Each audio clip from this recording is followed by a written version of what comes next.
What's up everybody, today I'm going to share with you 3 tools or features to master as a beginner in ArchiCAD. For you to learn and understand how the software functions, you need to get the basics or the fundamentals right in order for you to deliver project successfully and become efficient. I like to say, don't fight the software, rather let the software do the job for you. Without any further ado, let's get started. The first tool or feature to master, these are attributes, element attributes. They are definition of your project elements, or you can say they are groups of defined settings available to your project. In order to access these element attributes, you go at the top there, the top menu, and then options menu, and then element attributes. You would access list of all element attributes available in ArchiCAD. The first in the list is layers. Layers are a system. By default, ArchiCAD comes with a layer system. We use this layer system to control and manage the visibility of project elements within the file. So once you throw in or put or place element in ArchiCAD or an object, automatically it will be assigned a layer by default. You can also override or overrule this system by creating or assigning your layers manually. So if you open the layer settings, you would see in this template we have created our own custom layer system that we can help us to manage and control this efficiently, because it's important to have a system that it will help you or enable you to assign layers easily within the project file, because once the project becomes, or once you populate the project with a lot of elements, it creates more layers. I hope this makes sense. So the more project becomes complex, the more layers are going to be created. To create a layer, you just hit on new here, or you can rename a layer, or you can delete. There is one layer that comes with ArchiCAD that you cannot edit or delete, which is the ArchiCAD layer. Just to mention, it's very important to mention this.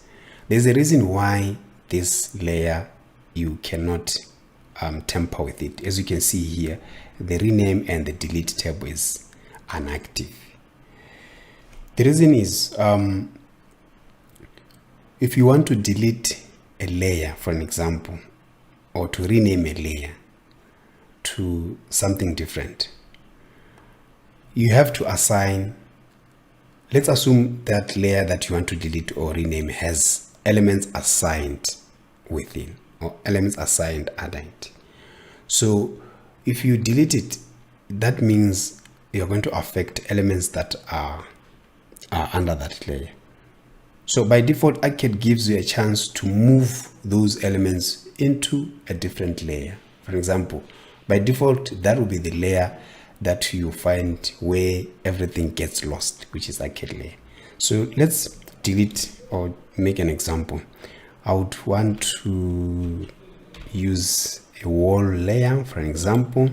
If you hit delete, it will give you this window to move elements that are under this layer to ArchiCAD layer. You can create a different layer if you want, but I rather use this one because I can easily manage and monitor everything clearly without having difficulties. As you can see, let's just cancel and then cancel that. Yes, you can see every layer has an extension. This extension helps us to identify these layers while we are within the project, and extensions, they define the category or the class of that particular element of which it's important. We have other element attributes such as composites and profiles. This uses other element attributes to create what you call a definition. For example, let's open a composite window.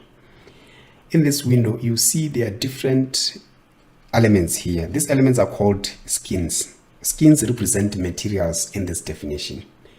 If you are aware, the building materials, they are also assembled using other elements attributes like the hedge, surface, and the pen sets, for example, just to mention the few. As you can see, then collectively there are be combined by a composite to create a definition.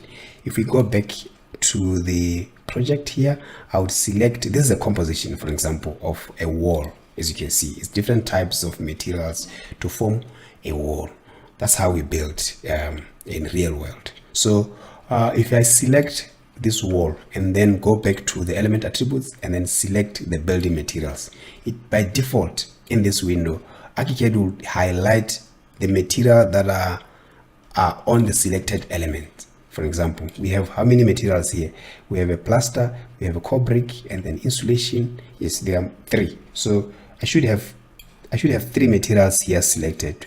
We have a plaster, that is a lime sand material, and then let's go down. We have the insulation material here, and then the brickwork. So if you look at the assembly of this material, they have the structure and appearance. The structure has been defined by the H, and then the appearance, which is more like physical appearance, is defined by the surfaces. And then you have also your other attributes here, which is a pen set to define the pens or the line weights of the H. So that's what you need to understand.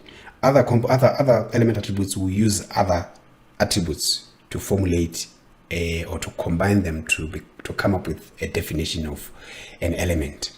So things that needs definition or elements that you can use this powerful feature are walls, slabs, and they're actually even listed here. Let me just open the composites. Yeah, you can use a composite with a wall. You can create a composite for slab, roof, and a shell, of which is important. So it's good to understand this because some they will struggle, for example, by defining the pen weight. As you can see the true line weight for this wall.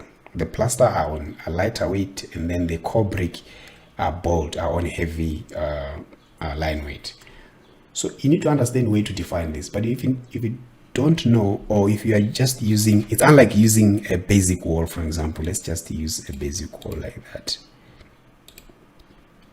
So this doesn't need a composite because it's just a basic wall. What you need to do is to define its attribute is just to select the material, and you define the line types and pens under floor plan and display section, as you can see. But if you are creating a composite, all these lines and patterns are defined within building materials and the composition. So the composition definition, of which it's very important to understand. The second feature or tool to master is property manager. This is user-defined data assigned to an element or building materials. In most cases is to improve or to provide additional information to the project element or component.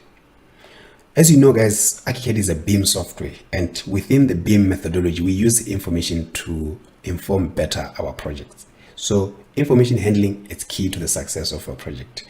Let's see how you access this property manager. You go to options menu and then you open the property manager window. Within this window, there are some groups. For example, we have a group called wall, and within this group, it has properties under it.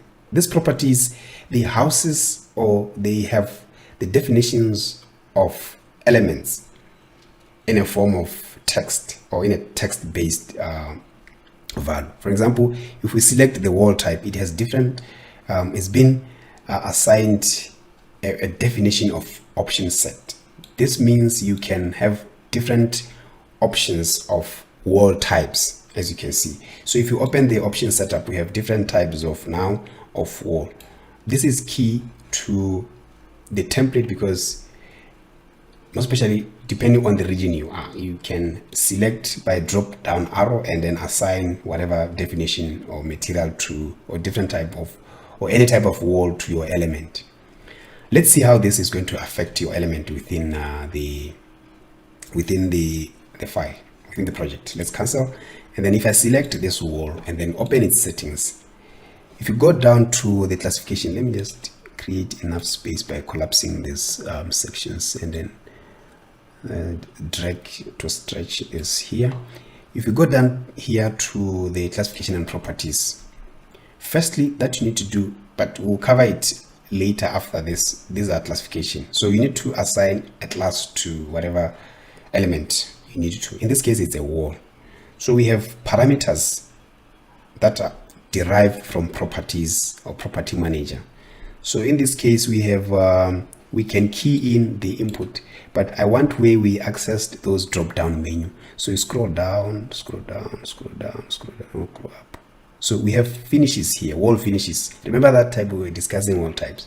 Under wall finishes, we can select different types of finishes we have, depending on your project standards. In this case, what for the template, this is what we provided. These are generic wall finishes. You can pick and choose from the list. That's the significance of handling data in ArchiCAD. These are just text-based, but you can attach it, tag it into your elements, and then reuse it and extract it further or further to other consultants that are involved in the project, or any stakeholders that is involved in the project. You can have an option where you can input text like in this pan for product information facility management.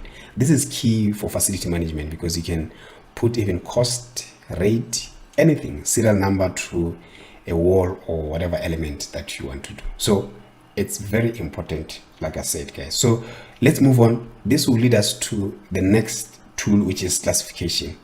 They work hand in hand, property manager and properties and classifications. For example, to access classification within the settings of an element, this is where you assign a class to the element. So let's go back to options and open the classification manager. There are different types of classification manager depending on the region, or classification system depending on your region. And by default, ArchiCAD comes with a classification system, which is as you can see. And then we use a Uniformat 2010 CSI to manage and control our information within the elements. It's very important, guys. This will give hierarchy to your project elements, because at the end of the day, these project elements or these 3D elements and objects has to be defined. They need to know that they are a wall, I'm a window, I'm this. That's what we call classification. Whatever you put in your project, be it an object, a component, or an element, it has to be assigned a classification. This will help us now to categorize, rank, control, manage, schedule, group. We can manipulate the hierarchy of these systems to come up with different types of information or different types of operations. So as you can see here, under substructure, for example, let's say shell, under shell, which is the envelope of the building. So we have superstructure, we have floor, construction, and then there are some subfolders again to further define your element, as you can see. So let's say I want for the walls, which is building vertical exterior. Yes, we have exterior walls, and then we can also go further to define our wall. What type of wall is that? So if I select this class, it will give you the properties available or assigned to this. So it's important. So to assign a property, for example, let's say you go to edit, you can assign all property like this, and then it will give you everything that is on your property system, as you can see. But we'd want to say custom because they're different, and every group has been created for a different purpose. So I don't think you can have a universal. No, you can have a universal group, which is for example, which I have. Let me just close it so that you can see. If you go back to the property manager, we use the facility, the product info as a universal. Every element or component or object within the project has to be assigned this, because we want to define the cost, the model, the purchase price, the barcode, and then the description. Just a generic description for the, and we can also use these descriptions or the text that we are inputting here to annotate our drawings, of which you see how diverse this information can be. Or we can use it again to schedule, to extract your schedules of all elements, or whatever what you want to create. Let's go back to the classification manager. So let me say I want to assign it a universal. So I will go to edit, and then let's go for product info, assign it all like that. So I'm assigning the description, blah blah blah, and then hit OK, and then hit OK. So I'm going to assign a classification, that specific classification to this wall. Let's go back, and then I think it's the wall veneer, then choose. You would see this information we've been added is going to be added here under classification, under properties. So if we select the wall veneer and then choose, you see now there will be more information added, like the product info. And then here we can key in info, maybe just a specification of this wall. We can give it a size, and then the material, we can give it oh, how do you spell bent? Oh, sorry, Bentley bricks plastered on both sides, finished or painted, blah blah blah blah blah blah. Then we can assign it a serial number depending on what type of element we want, a barcode. Copy this, the year, acquisition date, blah blah, the cost of that, or the purchase price, and then hit OK. So if I want to display that information in any view, in any viewport, so I can do that. I can use a label tool under documents. Click on label, and then I'm going to use, let's open settings. I'm going to use a label called, oh, let me just scroll here. I can just use a label called classification and properties, or I can use a text and auto text. This, from the recent versions, it has been a powerful feature to have in our labels, text and auto text. Let's just click it and then say, and then let's click on the element. It want me to define what it is. You can type that information, but that would be a waste of time because we already have information to extract. So what I'll do, I'll just go to insert auto text, and then I'll go down here under properties, and then let's go for product info, and then description or specification. That information will be displayed here. That's the power of using this user-defined data within your project. So I can have this on a, I think it needs to be horizontal. I'll go here and the label, make it 0, something like that. Yeah. So that information can be visible here. Whatever changes you're going to make within the information, automatically it will be assigned or updated within your label. So that's the most important part of doing that. We can also use to tag our elements classes. For example, this would say, let's click and then go back to the insert auto text. This time around I'll say classification. I'm going to pick this, the one that we've used for the system, the Uniformat 2010 CSI, and then add. So it will give me or display the ID, which is from the system, and then the description or the description of the class. So you can have both this in your display. It will depend on whatever information, how deep or whatever information goes to. So that's the key, guys, to understand. Before you can even think of modeling and doing one, you need to understand these basics, because they're the ones that define your project. You can come up with a beautiful, well-assembled model, and then if you don't have this done accurately and perfectly on your project, you're going to struggle because your information will be haphazardly managed. So you need to understand this first before you can even place. So before you can even place an object, you have to set all this so that it understands the layer that is supposed to be in, the classification that is supposed to be in, the property data that it has to display, depending on the view. There are different types of views. We have floor plans, which is different floor plans or different or floor levels, for example. And then we have elevations. We can still use this information on elevations. We can also use it on schedules, where it's very powerful. So yeah, thanks guys for your attention. I'll see you in the next video.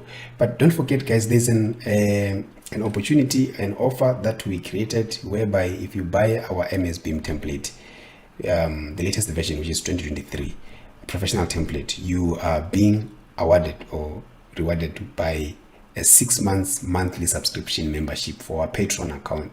In this Patreon account, we share courses, we share ebooks, project files, resources like project details, and other materials like templates and presets. So go down in the link on the description to grab this opportunity. It's for the first 50 people, and it's worth $150 for 6 months, because it's around $25 per month. So if you multiply by 6, you get 150. So I think that's a lot, because that's a lot to save, because for the next 6 months we'll be worrying about nothing. We'll be just emailing you with the latest files that we have. You'll be receiving all the latest files within your email. So that's the importance of having our Patreon membership. Thank you guys. See you in the next video.